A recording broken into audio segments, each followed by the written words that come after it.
How's it going, everybody? Welcome back to Set 6, and today we're going to break down the rest of the state of play. So we did the final trailer, we've done that, that's out the way.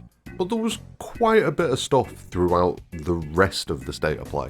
So we're going to check the rest of that out, and then once we've done that, we're going to get into some theories over the next few days, because yeah, all of this has kind of tickled my brain a little bit, and we've got some ideas going. But we're going to jump into this, we're going to get through it as quick as we can. We've got about 15 minutes worth of footage to get through, but hopefully we'll be able to get through it much quicker. It's not as dense with interesting things as the actual trailer. So, if you've not seen the trailer breakdown, go check that out, because that's real good.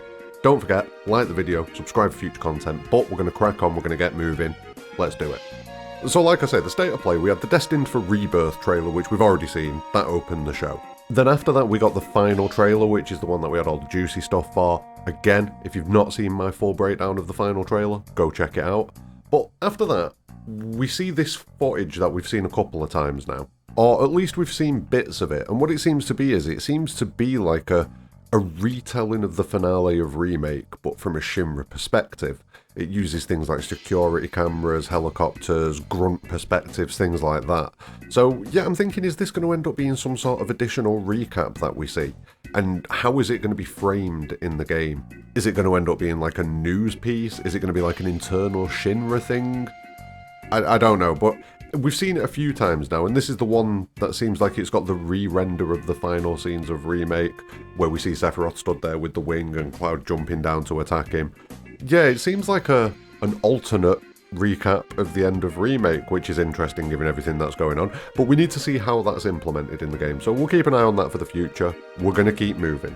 And the thing that we're going to move on to is the beautiful world map, which we're going to go over real quick. They do go through each of the regions. It shows 6 individual regions, with each one having its own quests and its own content, and we do see a slightly more in detail view of that, and you can see that each of these big regions is split up into smaller zones, it looks like, which have got their own things going on in them. I doubt there's going to be any kind of barriers between each of the regions, you know, like a load screen or anything like that, but it is possible. Like, some of them do have natural breaks, like the Mithril Mine is a natural break between Junon and the Grasslands. So I suppose it's possible we might see a bit of loading here and there, or like separate zones that we have to traverse to, but I doubt it in general. I think it'll probably be for the most part one open area. We'll see, we have to see. Now, separate to the regions at the top, we've got Northwood, which seems like it's the area where Bone Village would be. We've not got Wutai on the map, which we expected. We were told Wutai would be coming in part 3. And we've not got Medial, again, isn't a thing that we should be seeing until part 3. And the only other detail really is that at the very north of the map above Bone Village, where the crater would be, we've got cloud covering that, so we can't see anything there. We quickly dip over each of the area. We see some shots of the grasslands with Calm, inside and outside, and the swamp. We see the Junon region. We potentially see some of the area around Crow's Nest, which I think we've seen a few times. I've got the feeling that Crow's Nest is going to be built into all these shipwrecks, and kind of be a couple of shipwrecks maybe alongside each other. I've been feeling this for a while now, and we keep seeing these sort of things where it looks like a shipwreck, but it looks like something's kind of been done with it. So yeah, I'm going with that. But then we see a bit more under Junon and a bit more of the main city. We move on to the Corel region, and we see Costa del Sol, which looks pretty big compared to what it would be in the original game. Looks like it's had a pretty big glow up, even in comparison to some of the other areas that we see. But on the flip side, we see the Gold Saucer, and while the Gold Saucer looks amazing in general, it looks smaller than I expected it to be. Does anyone else think the Gold Saucer looks small? Maybe it's the perspective on some of the shots that we've seen, but I expected the Gold Saucer to be massive. I expected the Gold Saucer to be like Shinra building height. That's what I was expecting, and it just doesn't look like that. Is it just me? Is it just me? Let me know what you're thinking. But then we move on to shots of North Corel, and I do want to quickly point one thing out. These weird little ghosts that we've got graffitied onto the wall. It says ghosts next to it. You can pretty much make it out. Is this the Whispers, or is this going to be a continuation of kind of like the scenes that we saw in Midgar with all the ghosts in the train graveyard? Is this going to be a continuation of that, or something similar to that? I think it could be Whispers, but I don't know. It's inconclusive at this point. It's inconclusive. Then we move on to Gongago. We see the ruined reactor. We see potentially the area with those big giant fishy bizarro looking weapon creatures, where we see Cloud attacking what seems to be Tifa, and Tifa falling and Cloud yelling and all that sort of stuff. It looks like the Gongaga reactor is going to be that. The shape of like the dome around the structure kind of fits what we saw, but we don't see that big tower sticking up through the middle, so maybe not, maybe not. We move on then to the Cosmo Canyon region and we see a Chocobo Ranch, which tells me that we're going to have like Chocobo Ranches dotted around the world map, which is pretty cool. Not just those Chocobo stops that we've seen, but additional ranches. Maybe there's one per continent, maybe that's what it is. So you've got the main one over in the grasslands, and then you've got another one near Cosmo Canyon, and that kind of covers both regions. Maybe that's what we're going for there. We also see this weird turbine type thing on the ground. It looks like a turbine, maybe it's like a wind turbine for power or something. Which would make sense given the fact that Cosmo Canyon is all about not murdering the planet by draining Mako energy. So it would make sense that if they do want power, then they have some alternative power supply. Maybe this turbine is part of that. Who knows? I think it could be. I think it could be. And then we get to the Nebel region. We see Mount Nebel, we see Nibelheim, and then we see a little bit of the Meridian Ocean with the tiny Bronco boat. And this is a question that I've got. Is that a permanent change? It seems like the tiny Bronco is permanently going to be like a plane/boat from the offset. And then maybe the events in Rocket Town cripple the plane functionality of it, but leave the boat functionality there. Maybe that's the way that they're going to do it. It'd make sense, it'd make sense. But it seems like it does both straight off the bat, which is pretty cool. Now, we don't see anything of Northwood, which makes sense. And then we get Chadley stuff, lots of Chadley stuff, and it's talking about missions that we do to get materia.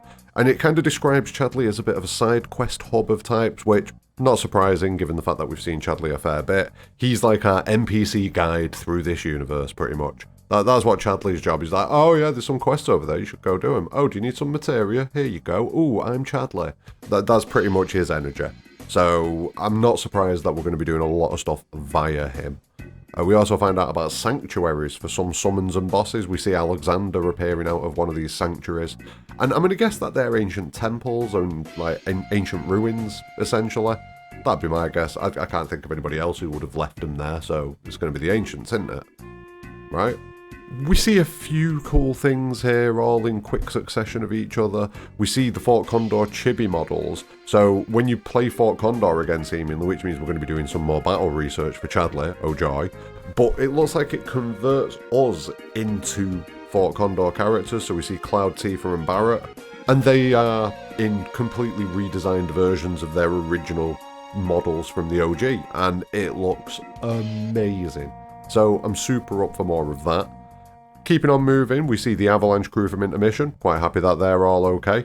And like I say, all of this is seemingly related to Chadley and the stories that you can get from Chadley. Like, Chadley's importance seems to be quite high, and it makes me more sus of him. We'll talk about Chadley at some point. We will talk about him, but we'll move on. Also, the final part of this section shows like a giant stone sand golem coming out of the ground at the Gold Saucer. What? Am I missing something here? I think I might be missing something here. I don't know if something's fell out of my brain and I've completely forgotten about it. I mean, it just makes me think of the giant guy with the red thing in his chest from Final Fantasy IX, and it isn't that. I know it isn't that. But I just cannot think what this is. I can think of a few things it could be. But yeah, is there an actual... Is this a thing? Have we seen this before? It feels familiar, but I can't remember. I actually just cannot remember. But yeah, big guy comes out of the desert near the Gold Saucer. Apparently, once we complete so many of the side quests and find all the proto-relics, we will get some stuff. It'll unlock more stuff. And I assume that it's suggesting that this guy is one of the things that we'll gain access to. He needs to get out of Ruby Weapon's house. We get loads more side questy, mini-gamey stuff that goes on. We see the frog racing thing, which is like a Takeshi's Castle frog battle thing. I don't know, it looks amazing. I'm into it. We see two Johnnies, but one of them's got a weird leaf on top of his head, which makes me think he's not real. You know, that looks a bit sus. Then we see the cat concert, the thing that potentially makes this the most 7 out of 10 game that has ever been gamed. Like, I'm so ready for the cat concert. So ready. And then we see more mini-games. Like, there's so many mini-games going on. Like, you know when they said 100 hours to do everything? I think they might be wrong. I think it could be more. Like, I will easily put hours and hours and hours into that piano thing. If the Chocobo racing's solid, I'm putting hours into it. I'm putting so many hours into each of these minigames. Like, I'm not going to have any time to play the actual game. It's ludicrous. There's a football minigame. There is a football minigame. Proper football. Not hand egg, you bunch of weirdos. Proper football. Then you got a shooting game, which is like a, you know, those ones where you get the little gun at the carnival stand and you shoot the target. It's one of them. We got the obvious dolphin minigame, which looks amazing. The parade minigame. They're everywhere, and I love it. It's like the telling Yakas are like, yo, chill. We've got this. Chill. Anyway, I need to stop talking about the minigames. There's too many of them. There's just too many. We get to see Red 13 in a uniform. In a Shinra uniform. Doing, like, moves and spins and shit. I kind of feel like he should be less stable on his feet. I want to see Red 13 falling over and wobbling around like, whoa, what the fuck? How do you do this standing on 2 feet business? That's what I want to see, but it's still brilliant. Like, whether he can handle it or not. I'm going to guess he might get seasick at some point, and that's when we'll see him kind of wobbling about. That'd be my guess. That'd be my guess. We get a few more shots of Queen's blood, but then we get into the juicy bits. So we're getting into some story stuff now, and the very first thing that we see is the scene from the forest. So after, in the OG, spoilers by the way, in the OG, you do the Temple of the Ancients, Sephiroth gets black materia, Aerith's like, nah mate, give me that back, chases after him, and Cloud's unconscious, drooling on himself. If you've not played it, you'll find out. But the dream that happens while Cloud is unconscious, which shows Aerith talking to Cloud in the sleeping forest, that is what we've got here. And it is Aerith just telling Cloud that, you know, Sephiroth needs to be stopped. We need to stop him. I'm going to stop him. It's up to me. I am the last remaining Cetra. I'm going to go do this. So, yep, there's that scene. I did think that the scene that we see in the church where Aerith is kind of holding out the holy materia to Cloud, I kind of felt like that was going to replace the sleeping forest scene. Clearly not. We're not going to get caught up in this too much. Like I say, there are a few theory videos that I want to do over the next week or so just before we get to Rebirth, so we'll save a lot of this for then. So let's keep it going. We see the underwater divey boys. We see 2 of them. Like, I don't really know what to think about this now. I'm pretty sure Nomura did say that this is a new type of weapon. So why is the 2 of them? Is it breeding? Did it have weapon babies? Are they having weapon babies? What's going on? I'm confused by this. I was fine with it initially. I thought, oh, it's a new weapon, cool, we're going to encounter it there. But now I'm seeing little weapons swimming around with orbs of huge materia in the stomach, and it's like, what? I'm confused. Let me know what you're thinking about that. Could it be weapons breeding, having babies, baby weapons? I don't know. We see shots of lanterns at Cosmo Canyon, so you know, like those Chinese lanterns that get lit and they float up into the sky, and it's like, ooh, pretty. But it seems like it's live stream related. We're seeing Mako coming off these. So the light first does fire and float up into the air, but then once they reach a certain point, it seems like they start emitting some sort of Mako or live stream. Very interested by what's going on here in this scene. So I'm looking forward to getting to Cosmo Canyon so that we can see that. Just in general, Cosmo Canyon looks amazing. So, yeah. Then we see the Forgotten Capital. And oh my god, first off, it's huge in comparison to the OG. It looks massive. But, we also see whispers. And we see whispers everywhere. Loads of them. Hundreds of them. So, kind of makes me feel like the whispers are worried that things are going to change at the Forgotten Capital. And we all know what happened last time the whispers tried to stop something changing. They failed. So I'm just throwing that out there. I'm just throwing that out there, Aerith lives. I'm just throwing it out there. I'm just throwing it out there. Don't get too excited. I'm just throwing it out there. And then we see the tall purple figure, I think, that we saw in the previous trailer with the mask and everything on. And he's on this boat with Barrett and Red 13, and it's got very River Styx vibes to me. I don't like it. I don't like the vibes around this. Yeah, I'm a bit concerned. We do then see shots of combat against the Geen attack, and it looks like we've only got Red 13 and Barrett for this quest, which suggests to me that the others are up to something else. So I'm looking forward to seeing what they are up to. There's going to be some additional story content being added in there, clearly. So, looking forwards to that. Looking forwards to it. And after that, we just kind of hop around through some synergy moments, we see some abilities, we see various enemies and graphics shown off, but then we reach a scene where it's comparing graphics and performance mode. And it shows Cloud cleaving down some Shinra troops at what seems like the Gongaga reactor, just before the scenes with the giant live-streamy weapony creature and Tifa falling back into the pool, and Cloud swinging his sword at Tifa seemingly from the final trailer, you know, all of that stuff. It looks like it's happening just before that, potentially. And Cloud's a little bit weird. And there's whispers everywhere as well, which is also quite odd. Why are the whispers there? But yeah, Cloud seems very weird, and maybe the whispers are there because Cloud is weird.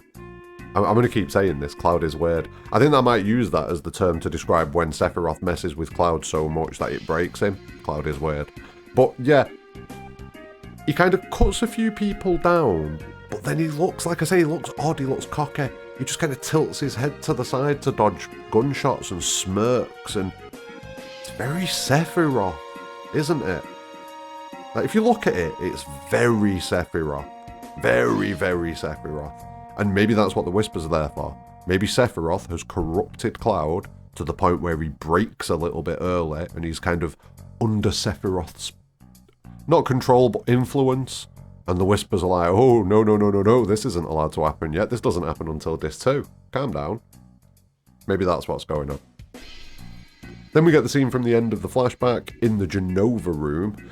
We've only seen the room twice, I think, and it's the first time we've had a proper glimpse of the tank, with Sephiroth stood in front of it. The previous shot we've seen is the scene where he stood in front of it, reaching up to the tank. So, yeah, looking forward to that. I'm very sus of the fact that they left the end of the flashback out. Very sus of that.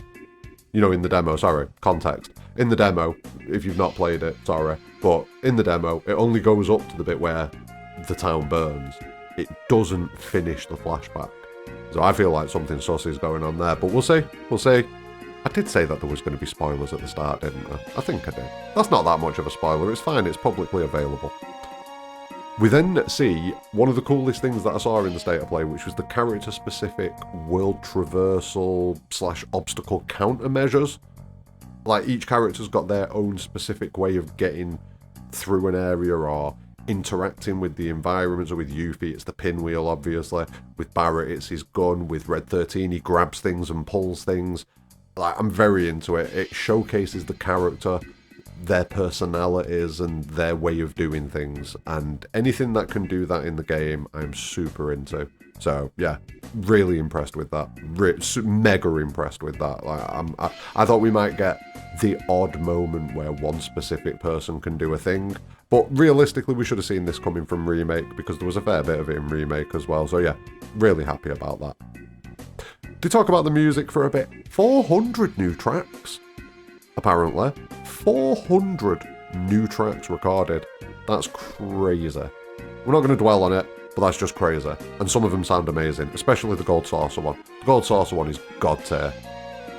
God tier.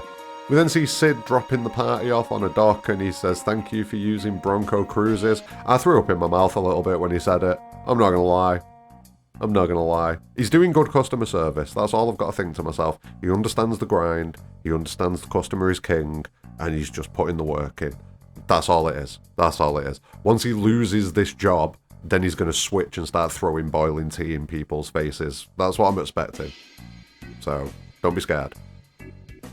We get talk about the more in-depth date mechanics, the character relationships, the synergy mechanics. Apparently there's a party level that's going to indicate how strong the bonds are between your characters in the group.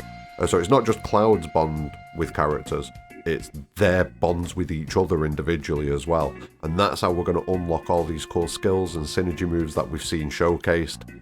Yeah, another thing that just showcases the characters and the bonds between them. Super into it. And then finally, we got some PS5 hardware ads. They couldn't resist, could they? And there's nothing much new in here. The one thing that is new in this is that we get a shot of Red 13 getting dragged by two Shinra grunts by a chain. Maybe this is like some backstory on how he got caught by Shinra initially. So maybe how he ended up in the tank that Hojo kept him in. That'd be pretty cool. But yeah, after that, it's all stuff that we've already seen and nothing new. It's just talking about the demo that's coming. So, super cool. Very interesting stuff. I think some of the main things that I'd take away from that state of play is obviously all the areas that we're going to get to, all of the synergy stuff and everything like that is very cool. All the mini games, ludicrous. Cat concert, ludicrous. The fact that we're going to see a lot of recurring characters like Kyrie and the Avalanche crew and Johnny and stuff like that, and Roche. I'm very happy that we're going to get to see all them. Chadley being a bit of a side quest hub, while it makes sense from a functionality and logistic point of view, it makes me even more sus of Chadley. It really does. It really does. And then some of the shots that we saw, like the forest scene, like the sleeping forest, it's crazy. Crazy. I can't wait to see that scene. And the craziest one for me is all the whispers at the Forgotten Capital. And Cloud acting weird. All the whispers at the Forgotten Capital, very weird. That's super weird, because obviously it suggests things are going down. But then on top of that, that scene with Cloud being weird and Sephiroth. Yeah. I think this is kind of what we're going for here. And it makes sense that Cloud would start to act like Sephiroth in the same way that Cloud acts like Zack when he imprints his memories and tries to take on that persona of being first class. If Sephiroth's going to go down the route of breaking Cloud earlier and convincing him that he's a puppet like he does in the OG, maybe we see Cloud take on those aspects of Sephiroth in the same way that he takes on the aspects of Zack. Maybe he does the same with Sephiroth and starts to mimic him. Very interesting. Going to be doing a video on that. Going to be doing a few videos over the next week or two, so keep an eye on the channel. That's the end of this one. Leave me your thoughts in the comments below. Let me know what you thought about it. I'm going to go back into the editing cave now that I've finished this one, and I'm going to start working on the next video. So, thanks very much for watching. Don't forget, like and subscribe, but more importantly than all of that, have a great day.